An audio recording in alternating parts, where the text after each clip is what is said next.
ग्रंथ तत्वार्थ सूत्र में आचार्य भगवान उमा स्वामी महाराज रत्नात्रय निधि का व्याख्यान कर रहे हैं। सारी दुनिया के अंदर अगर व्यक्ति किसी के पीछे भागता है तो वह है स्त्री। हमको लगता इसीलिए रत्नकांड श्रावकाचार्य के अंदर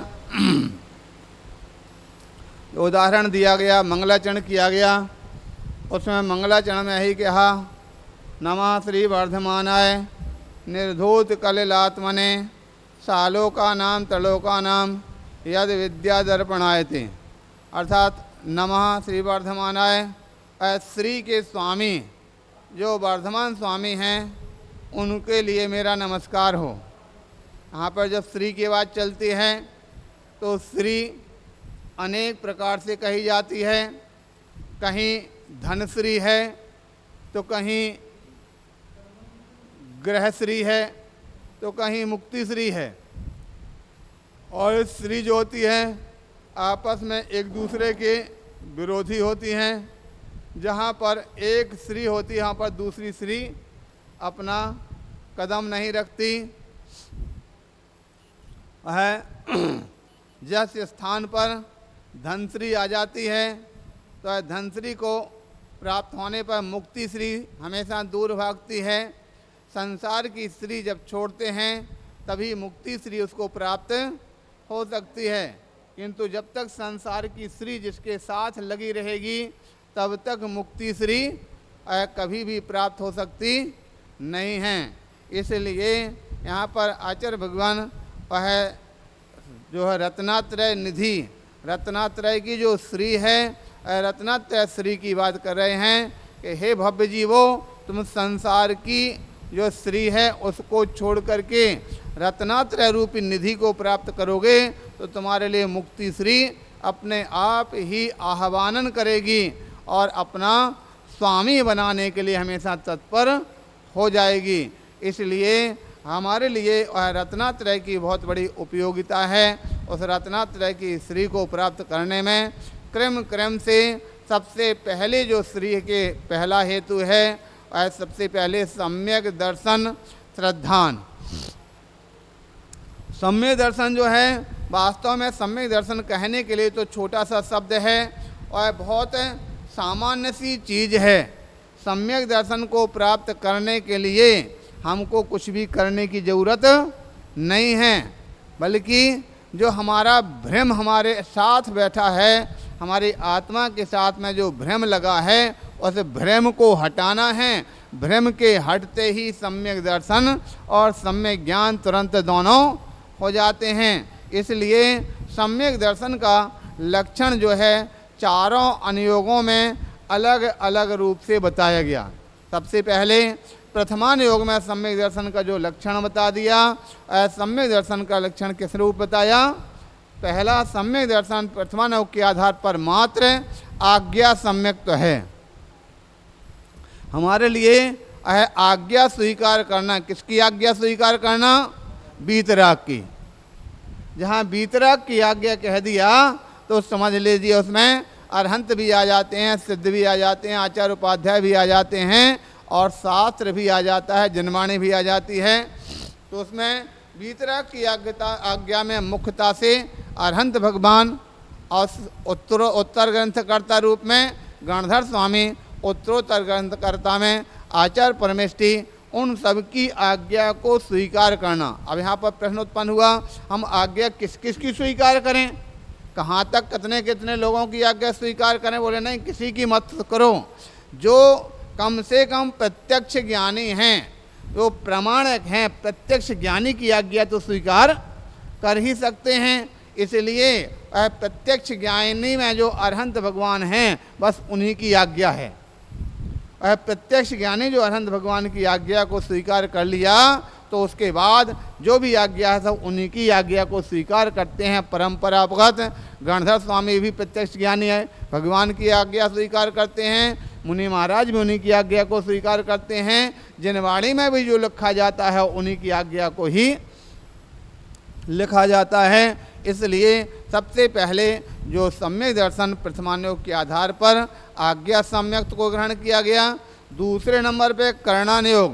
प्रथमानुयोग अपने आप में एक ऐसा सम्यक्त है, प्रथमानुयोग के सम्यक्त में जिस प्रकार से प्रथम उसका कथन किया, जब कोई विद्यार्थी स्कूल में पढ़ने के लिए जाता है तो सबसे पहले कौन सी कक्षा में पढ़ता है?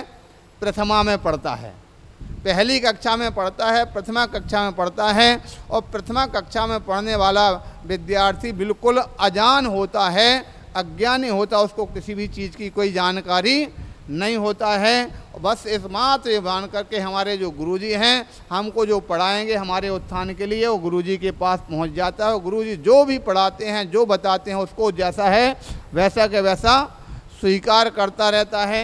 इसलिए सबसे पहले प्रथमानुयोग। दूसरे नंबर पर जब प्रथमानुयोग को जो पढ़ते हैं प्रथमानुयोग के आधार पर, तो वह बच्चा जिस प्रकार से सबसे पहले जब स्कूल में पढ़ाए जाते हैं, पहले हिंदी पढ़ते हैं, फिर गणित पढ़ते हैं, फिर विज्ञान पढ़ते हैं और फिर भूगोल पढ़ते हैं। एक क्रम से 4 जो पुस्तकें होती हैं, उसी प्रकार से जैन सिद्धांत के ही चारों अनुयोग उन्हीं को आधार लेकर के बने हुए हैं।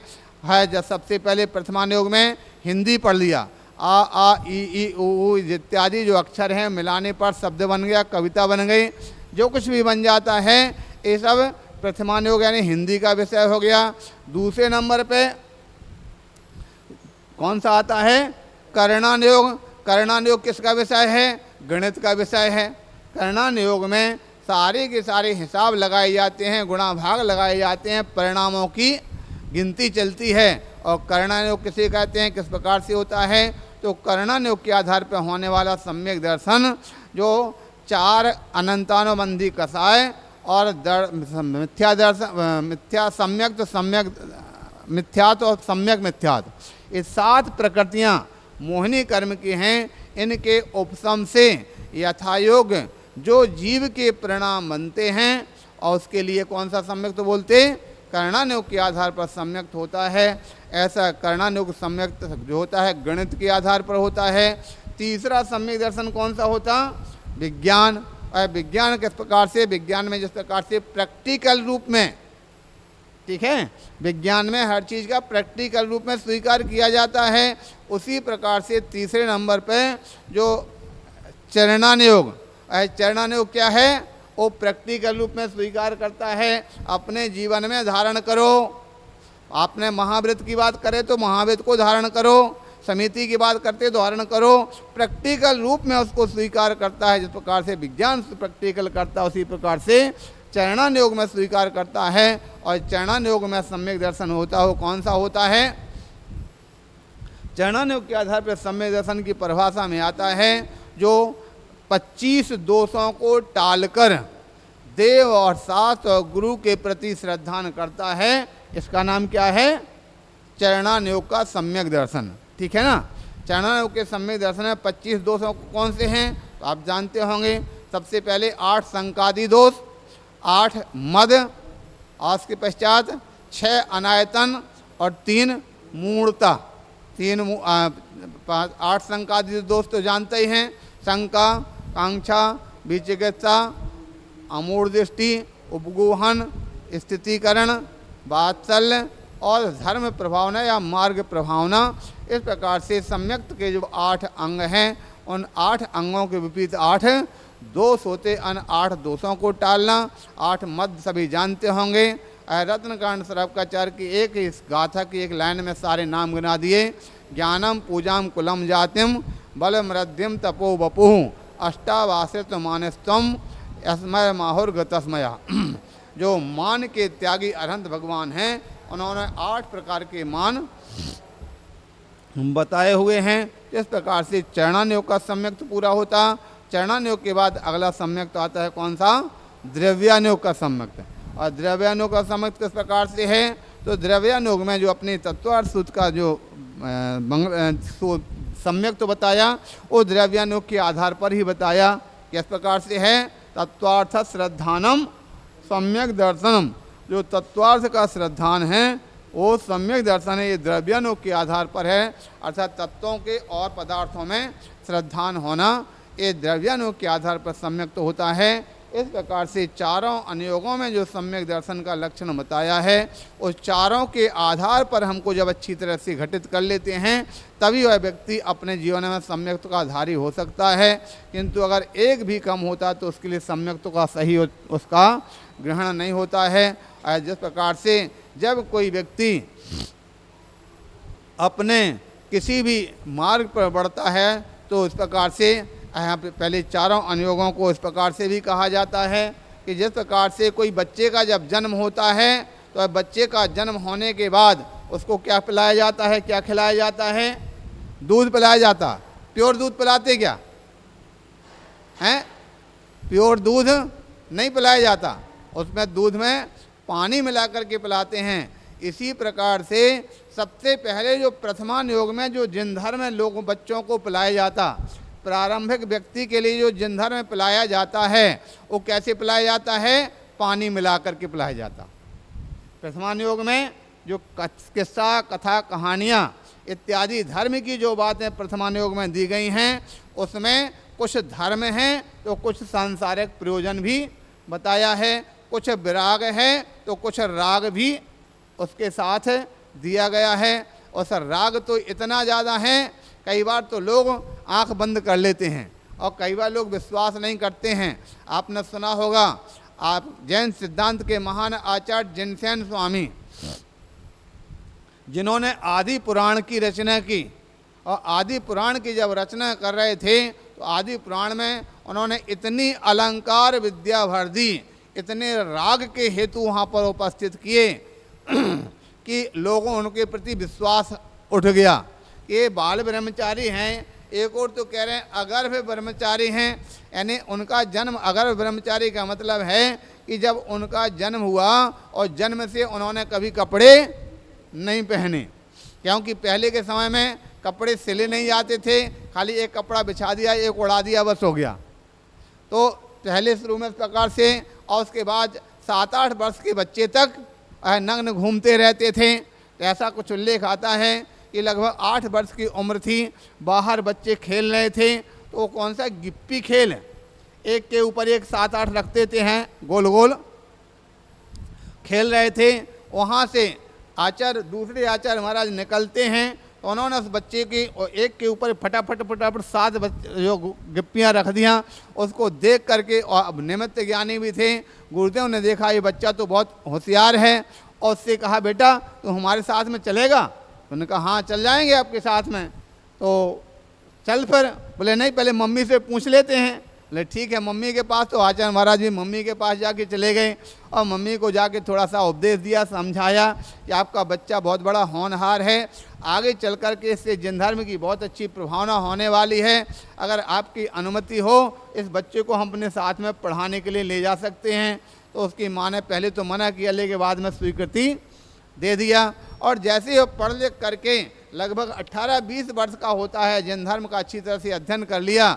अध्ययन करने के बाद फिर गुरुदेव ने कहा कि भैया अब तुमने पढ़ाई तुम्हारी पूरी हो गई, अब आप वापस जा सकते हो।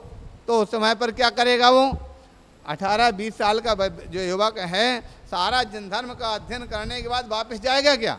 उसने कहा नहीं गुरुदेव मैं कहीं नहीं जाऊँगा, मैं तो आपके सत्य बन करके ही रहूँगा। और आगे चल करके वह दीक्षा धारण कर लेते हैं। दीक्षा धारण करने के बाद तो ऐसे उनको अगर्भ ब्रह्मचारी कहा जाता है कि कभी कपड़े उन्होंने नहीं पहने, जन्म से वो ब्रह्मचारी बन करके रहे आचार्य श्री जिनसेन स्वामी।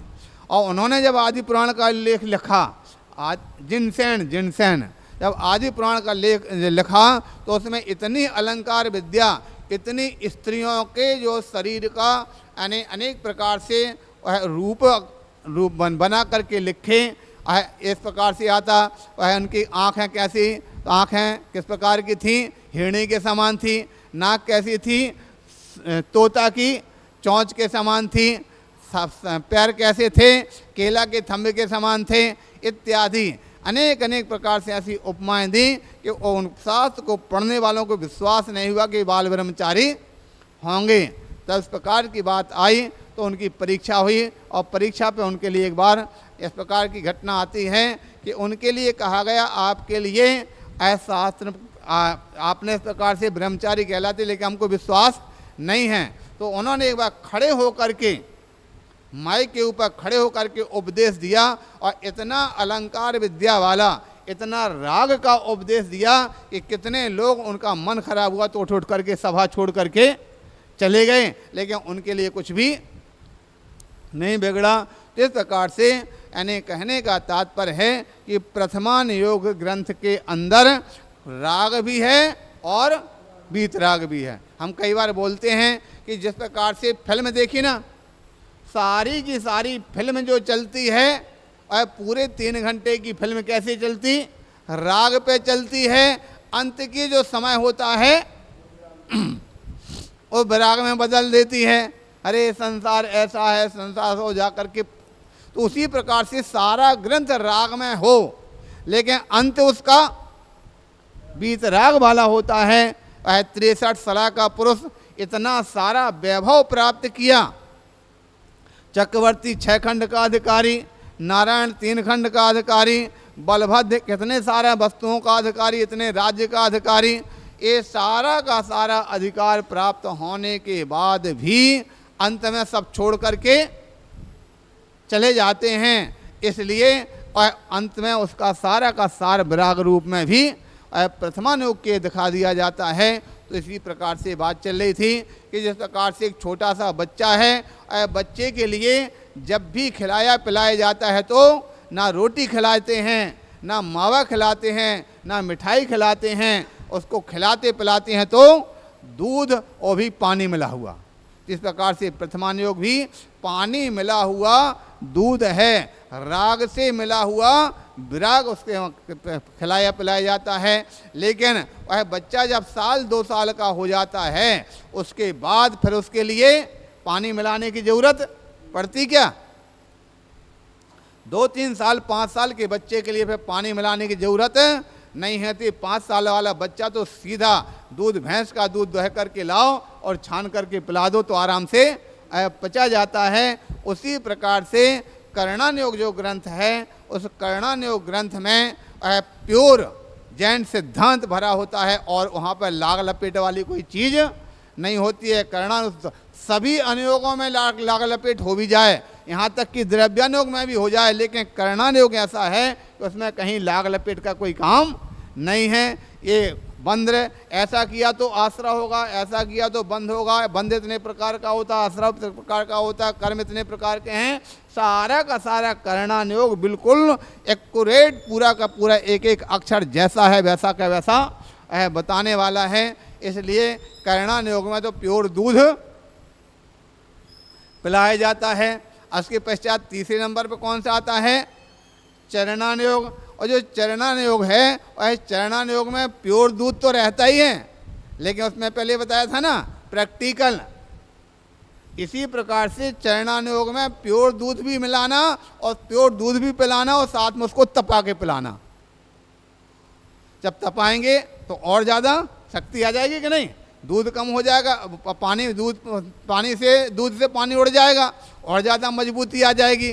तो चरणान योग में पूर्ण रूप से उसको और ज़्यादा शक्ति तपाने की आ जाती तपा करके। तो चरणान योग में इस प्रकार से उसको ग्रहण किया जाता है। आज के पश्चात अंत में आता है द्रव्यान योग। द्रव्यान योग में तो पानी नाम की चीज़ ही समाप्त हो जाती। द्रव्यान योग तो सीधा मावा हो जाता है और मावा को उठा करके खाते चले जाओ, पानी नाम की चीज़ नहीं है। ऐसी प्रकार से द्रव्यान योग में तो सीधी सीधी अपने सारी की सारी पानी जो शरीर इत्यादि है ये सब पानी है। द्रव्यान योग में तो इसको भी तिलांजलि दे करके मात्र अपनी शुद्ध चेतना है, शुद्ध आत्मा है, शुद्ध आत्मा का ही श्रद्धान किया जाता है। इसलिए तत्वों का ही श्रद्धान किया जाता है। इसलिए द्रव्यान योग में जो होने वाला सम्यक्त है उसके लिए क्या कह दिया? शुद्ध मावा है, उस मावा को श्रद्धान करना। इस प्रकार से चारों अनुयोगों का सम्यक्त है। सम्यक्त को हम अच्छी तरह से समझते हैं तो हमारे लिए उसका ज्ञान होता है। बात यहाँ पर चल रही थी, सम्यक्त को प्राप्त करने में कुछ लगना नहीं है। सब कुछ ज्ञान प्राप्त करने के लिए मेहनत करना पड़ेगा, पढ़ना पड़ेगा, याद करना पड़ेगा, समय निकालना पड़ेगा। सम्यक चारित्र को प्राप्त करने के लिए सब कुछ छोड़ना पड़ेगा, संयम का पालन करना पड़ेगा, खाना पीना छोड़ना, तप में उपवास इत्यादि करना पड़ेगा। लेकिन सम्यक दर्शन को प्राप्त करने में कुछ भी छोड़ने की जरूरत नहीं है। बस जो हमारी दृष्टि अभी तक पर चीज में लग रही थी और पर में लगी दृष्टि को अपनी ओर मोड़ने की आवश्यकता है। जिसने अपनी दृष्टि को पर से हटा करके निज की ओर मोड़ दिया, वो समझ लो सम्यक दृष्टि हो जाता है। इस प्रकार से यहाँ पर आचार्य भगवान सम्यक्त का संदेश देते हुए, सम्यक्त का उपदेश देते हुए सबसे पहले वो कहते हैं पहला तुम्हारा जो पाया है मोक्ष मार्ग का और सम्यक्त है। कितने पाए होते हैं मोक्ष मार्ग में? 4। कौन कौन से? सम्यक दर्शन, सम्यक ज्ञान, सम्यक चारित्र और सम्यक तप। इसलिए सबसे पहले तत्वार्थ सूत्र के शुरुआत में उन्होंने वो श्लोक दे दिया ना, आराधना। ठीक है ना? ये 4 प्रकार की जो आराधना है, इनको जो आराधता है वो निश्चित रूप से कालांतर में मोक्ष को प्राप्त करने वाला, मोक्ष का अभिलाषी मोक्ष को प्राप्त कर लिया करता है। तो सबसे पहला पाया अगर है तो कौन सा? सम्यक दर्शन है। सम्यक दर्शन को प्राप्त करने के बाद फिर सम्यक ज्ञान की ओर बढ़ते हैं।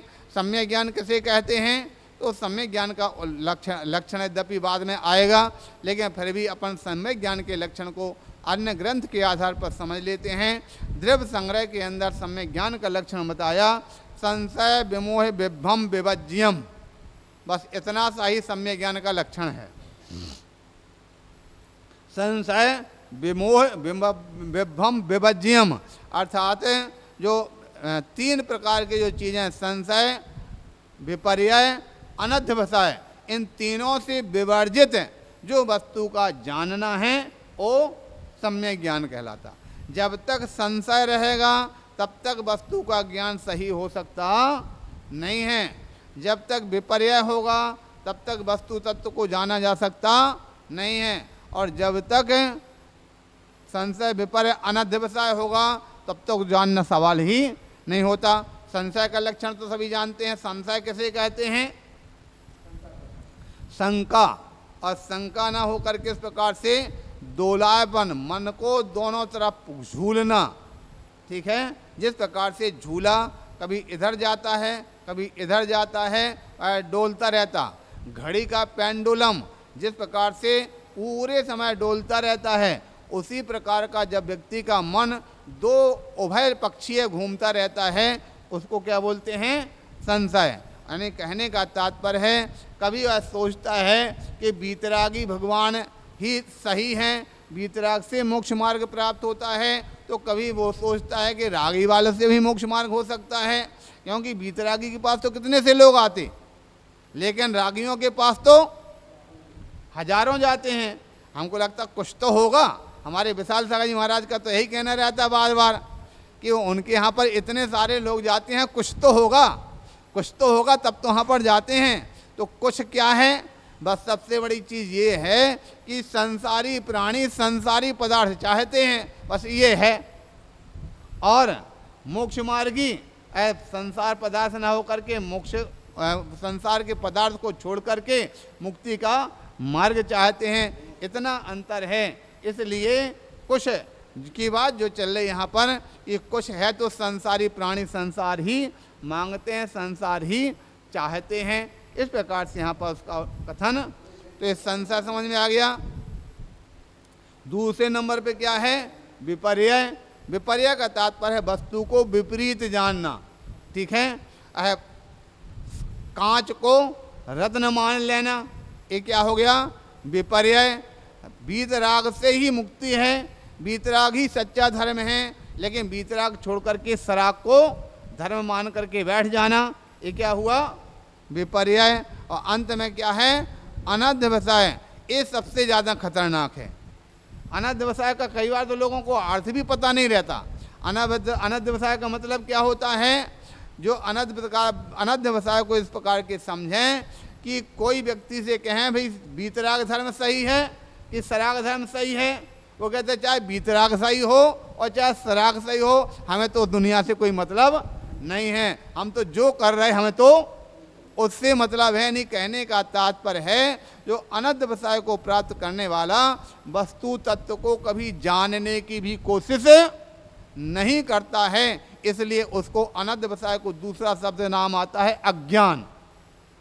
अज्ञान यानी उसको जानने की कोशिश नहीं करता है।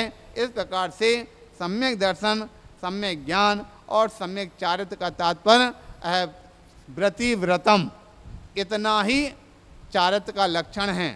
यानी व्रति को सब संसार के पदार्थों से विरक्त हो जाना, इसका नाम व्रत है। ये सम्यक चारित्र का लक्षण होता है। इस प्रकार का उल्लेख करते हुए सबसे पहले सम्यक दर्शन और सम्यक ज्ञान का कथन करते हुए अभी अपना कल शास्त्र में क्या पढ़ा गया था, सम्यक ज्ञान के 5 भेद, मति ज्ञान, श्रुत ज्ञान, अवधि, मनःप्रज्ञ और केवल ज्ञान। तो मति ज्ञान के भेदों को पढ़ लिया, उसके पर्यायवाची नामों को पढ़ लिया, उसके कुल उत्तर भेद कितने बनते हैं, कितने 336 भेद, और 336 में मति ज्ञान का सारा व्याख्यान उसमें आ जाता है। प्रारंभ मति ज्ञान कहाँ से किया गया था, 5 इंद्रिय और मन के द्वारा जो होता है उसे मति ज्ञान कहते हैं। मति ज्ञान के कितने भेद, 4 भेद होते हैं, अवग्रह, ईहा, अवाय और धारणा। उन 5 इंद्रिय मन को 6 को 4 से गुणा कर देते हैं तो कितने हो जाते हैं, 6 चौको 24 हो जाते हैं, और 12 प्रकार के पदार्थों में ज्ञान लगता है। इसलिए तो है 24 पदार्थों को 12 से गुणा करने पर कितने 288 हो जाते हैं। ये अर्थ ज्ञान है। दूसरा व्यंजन ज्ञान में मात्र अवग्रह भर होता है और 4 इंद्रियों से होता है, इसलिए 12 पदार्थों को 4 से गुणा कर देते हैं तो 48 भेद हो जाते हैं। दोनों मिलाने पर कितने बन जाते, 336 हो जाते। अथवा यूँ लगा लें कि 24 में 4 और जोड़ देते हैं तो 28 हो जाती है। 28 में 12 का गुणा कर देते हैं पदार्थों का तो 336 भेद सीधे निकल आते हैं। इस प्रकार से आज के आगे आज निकला था श्रुत ज्ञान। श्रुत ज्ञान किसे कहते हैं, एक सूत्र में ही सारा कथन कर दिया। श्रुतम मति पूर्वम द्वनेक द्वादश भेदम। श्रुत ज्ञान मति ज्ञान पूर्वक होता है और श्रुतम मति पूर्वम द्वनेक द्वादश भेदम। श्रुत ज्ञान मति ज्ञान पूर्वक होता है और उसके मुख्य रूप से 2 भेद होते हैं, अंग बाह्य, अंग प्रविष्टि। अंग बाह्य के अनेक भेद होते हैं, अंग प्रविष्टि के 12 यानी 12 भेद होते हैं। इस प्रकार से इस श्रुत ज्ञान का लक्षण यहाँ पर आचार्य भगवंतों ने किया था। अब इसके पश्चात इस श्रुत ज्ञान के बाद अवधि ज्ञान क्या है उसका लक्षण बताने के लिए अगले सूत्र को यहाँ पर बताया जाएगा। तो कहते हैं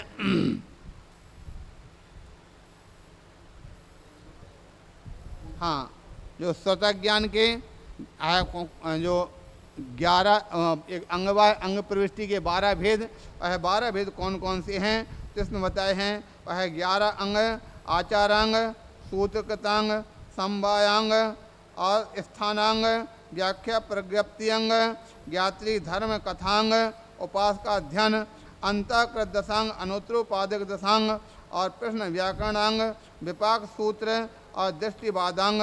इस प्रकार से ये 12 भेद यहाँ पर बताए थे। अब जो दृष्टिवाद अंग है उसके फिर अनेक अनेक प्रकार से भेद बढ़ते चले जाते हैं। दृष्टिवाद अंग के 5 भेद कौन कौन से, परिकर्म, सूत्र, प्रथमानुयोग, पूर्वगत और चूलिका। इस प्रकार से ये 5 भेद होते हैं। अब 5 भेदों को और विभिन्न भेद बांटे गए। सबसे पहले परिकर्म के भी 5 भेद हैं। सबसे पहले व्याख्या प्रज्ञप्ति, दीप सागर प्रज्ञप्ति, जम्बूदी प्रज्ञप्ति, सूर्य प्रज्ञप्ति और चंद्र प्रज्ञप्ति।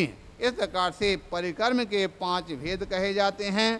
साथ ही साथ परिकर्म के बाद दूसरे नंबर पे आता है सूत्र।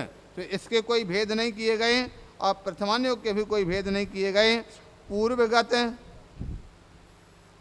पूर्वगत के 14 भेद, जो 14 पूर्व कहे जाते हैं, उसके भी यहाँ पर नाम बताए। और चूलिका के सबसे पहले 5 भेद बताए हैं। 5 भेद चूलिका में आता है, जलगता, स्थलगता, मायागता, आकाशगता और रूपगता। इस प्रकार से ये चूलिका के 5 भेद हैं। सूत्रगत और प्रथमानुयोग के एक एक ही भेद होते हैं इस प्रकार से। और 14 भेद जो पूर्वगत के हैं उनका क्रम से प्रकार से भेद बताए हैं। उत्पाद पूर्व, अग्रणी पूर्व, वीर्यानुवाद पूर्व, अस्ति नास्ति प्रवाद पूर्व, ज्ञान प्रवाद और सत्य प्रवाद, आत्म प्रवाद, कर्म प्रवाद, प्रत्याख्यान, विद्यानुवाद, कल्याणुवाद, प्राणावाद और क्रिया विशाल तथा लोक बिंदुसार। इस प्रकार से सब मिलाकर के 14 है। पूर्व इस प्रकार से यहाँ पर गिनाए गए। इस प्रकार से श्रोतक ज्ञान का लक्षण लगभग पूर्णता को होते हैं। आज अवधि ज्ञान से पढ़ते हैं। अवधि ज्ञान को सबसे पहले 2 प्रकार के भेदों में बांटा गया, एक भाव प्रत्यय और दूसरा प्रत्यय। सबसे पहले भाव प्रत्यय अवधि ज्ञान का सूत्र बताते यहाँ पर कहते हैं, भाव प्रत्ययोर्वधि देवनारकाणाम, भाव प्रत्ययोर्वधिर देवनारकाणाम। तो कहते हैं भाव प्रत्ययोवधि देवनारकाणाम, जो भाव प्रत्यक अवधि है, ठीक है, भाव प्रत्यक अवधि ज्ञान है, वह देवनारकाणाम, देव और नारकियों को होता है, ठीक है। और भाव प्रत्यय का मतलब क्या होता कि भाव ही जिसमें कारण है, यानी उस भाव में कोई अगर जीव जाता है तो नियम से उनको अवधि ज्ञान प्राप्त होता है। ऐसे 2 ही भाव हैं, कौन कौन से, एक देव और दूसरा नारकी। इस प्रकार से 2 ही भेद हुआ करते हैं। इस प्रकार से यहाँ बताया गया भाव प्रत्यय अवधि देव नारकाणाम। और उसके साथ ही साथ बताते हैं जो भाव प्रत्यय के बाद दूसरा कौन सा है, गुण प्रत्यय। गुण प्रत्यय का दूसरा नाम क्या होता, क्षयोपशम निमित्तक। इस प्रकार से ये दूसरा भेद वहाँ पर हुआ करता है। और भाव प्रत्यय देव नरक इत्यादि होता है। गुण प्रत्यय के भी किसी पर्याय विशेष की अपेक्षा के कारण से जो अवधि ज्ञान प्राप्त होता है वो गुण प्रत्यय कहा जाता है। गुण प्रत्यय भेद अवधि ज्ञान के भेद गिनाते हुए यहाँ पर आचार्य महाराज अगले सूत्र में बताते हैं, क्षयोपशम निमित्तः षड्विकल्पः शेषाणाम, क्षयोपशम निमित्तः षड्विकल्पः शेषाणाम। अब यहाँ अगले सूत्र में बताते हैं क्षयोपशम निमित्त। हमने पहले बता दिया जो गुण प्रत्यय है, गुण प्रत्यय कैसा कहलाता, उसका ही दूसरा नाम क्षयोपशम निमित्तक है। और क्षयोपशम निमित्तक क्यों कहा, क्योंकि क्षयोपशम का मतलब क्या होता, क्षयोपशम यानी योग्यता, ठीक है। योग्यता, जिस जीव को योग्यता हो उसको ही होगा, जिसको योग्यता नहीं है उसको नहीं हो सकता। ये कौन सी गति में होगा, 2 गति निकल गई, अब बची 2, कौन कौन सी, मनुष्य और तिरंच।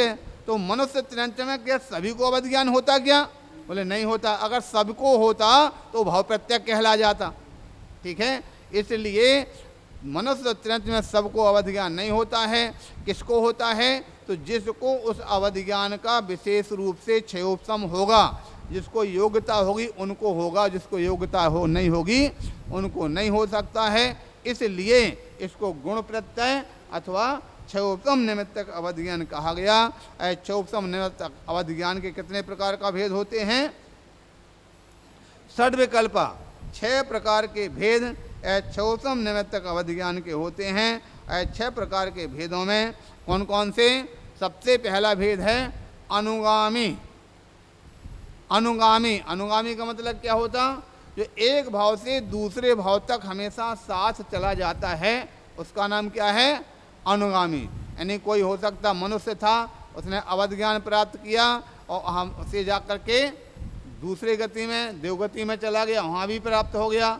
जो छूटे ना बीच में उसको क्या बोलते, अनुगामी नाम का अवधि ज्ञान। दूसरा है अनुगामी, जिसको अननुगामी कहते हैं,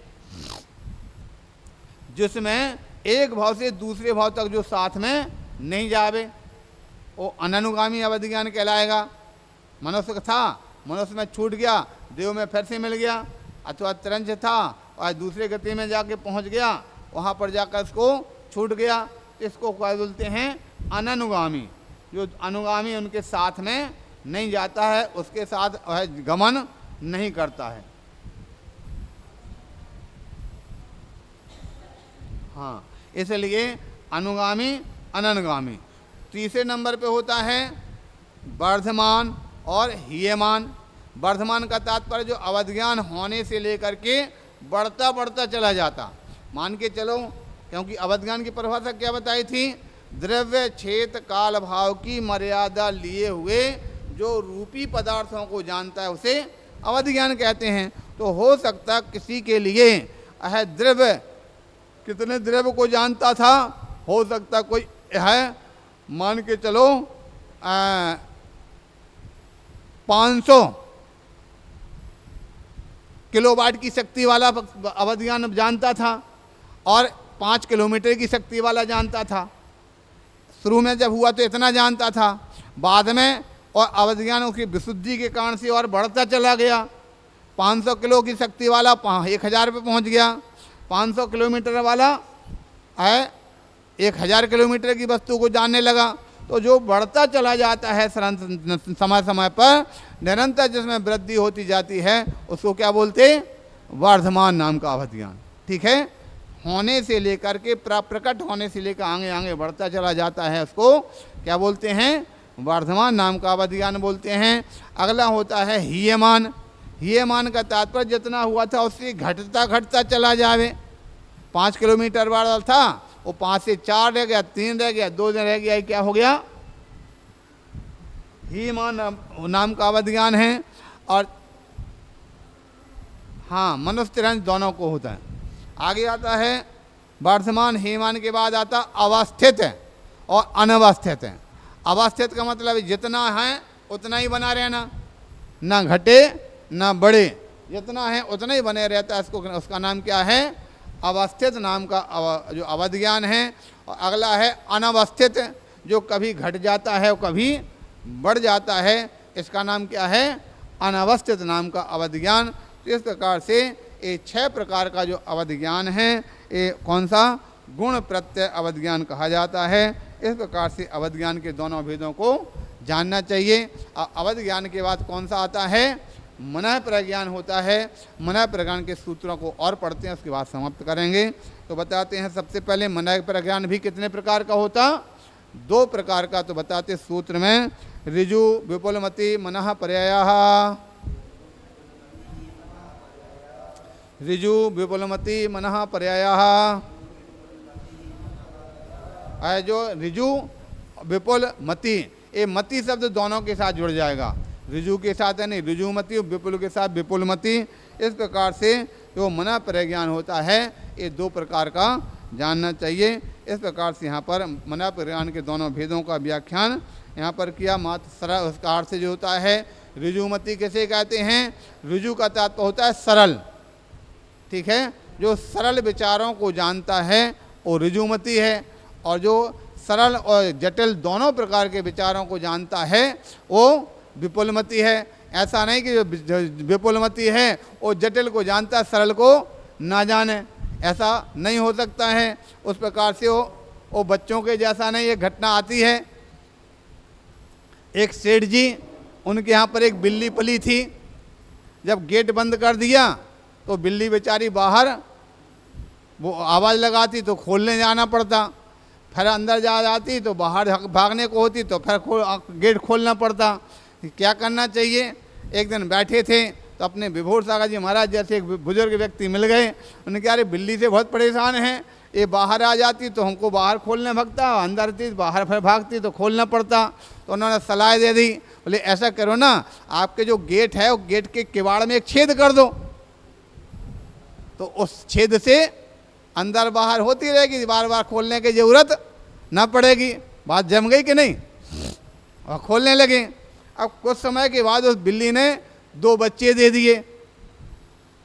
तो फिर से बड़ई के पास पहुंच गए, बोले बड़ई भाई हमारे यहाँ बिल्ली ने 2 बच्चे दे दिए, एक के गेट में 2 छेद और छोटे छोटे कर दो। बोले क्यों, क्या करना है? बोले बिल्ली ने 2 बच्चे दिए तो बच्चों को भी तो निकलने के लिए रास्ता चाहिए, ठीक है कि नहीं।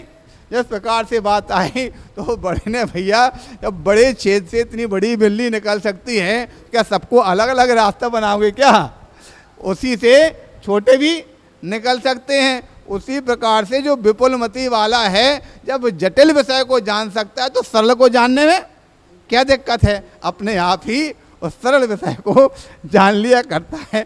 इसलिए एक में ही दोनों समाहित हो जाते हैं। इस प्रकार से ऋजुमति और विपुलमति दोनों प्रकार के ज्ञानों को इस प्रकार से यहाँ पर मन प्रज्ञान के भेदों को बता दिया। अब उसके पश्चात ऋजुमति और विपुलमति में क्या विशेषता है, इस विशेषता को बाद में एक और पढ़ते। अच्छा, विशुद्ध प्रतिपाताभ्याम तद विशेषाः, विशुद्ध प्रतिपात्याभ्याम तद विशेषाः। सूत्र को सही पढ़ना है। विशुद्ध प्रतिपात्याभ्याम, धा को जो लगाने जैसे आ का उच्चारण निकल आवे। विशुद्ध और अप्रतिपाती, ठीक है, विशुद्ध और अप्रतिपाती। जो विशुद्धि वाला होता है और अप्रतिपाती, प्रतिपात का तात्पर्य है पतन होना, गिरना, छूटना, ठीक है। तो 2 प्रकार के जो अवध ज्ञान हैं, पहले वाला जो अवध ज्ञान में जो कैसा है वह है विशुद्धि और अप्रतिपाती। पहले वाले में तो विशुद्धि भी कम है और प्रतिपात भी है, लेकिन मन प्रज्ञान में विशुद्धि भी अधिक होती है और उसका पतन भी नहीं होता। पतन न होने का मतलब है एक बार विपुलमति मन प्रज्ञान हो गया तो जब तक केवल ज्ञान प्राप्त ना हो जावे तब तक वो अवध ज्ञान कभी छूटता नहीं है। इस प्रकार से इस जो मन प्रज्ञान की विपुलमति मन प्रज्ञान की विशेषता होती है, ये 2 विशेषता यहाँ पर बता दिया, एक विशुद्धि और दूसरी अप्रतिपात, ये मन प्रज्ञान में होती हैं।